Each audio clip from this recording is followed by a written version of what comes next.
Inilah Rega Trioktarini, perempuan yang masih berstatus pelajar kelas 3 SMA, lalu membuat pengaduan di SPK Polresta Palembang, mengadukan mantan teman perempuan pacarnya dengan inisial IM yang sudah menganiaya korban hingga mengalami memar di wajah dan lengan kanannya.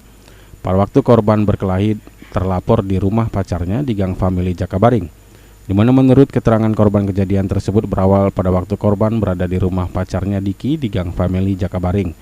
Lalu tiba-tiba datang terlapor yang langsung masuk ke rumah dan memarahi korban karena terlapor tidak senang korban sudah mendekati mantan pacar terlapor.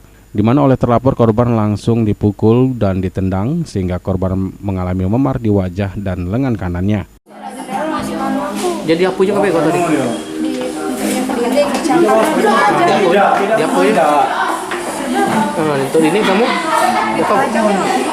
terajang aja mau. Itu masalah pekatunya apa dia tidak setuju.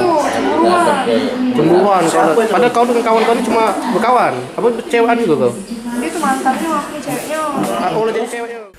Atas kejadian tersebut, korban yang tidak terima langsung berobat ke rumah sakit dan mengadukan perbuatan terlapor ke polisi.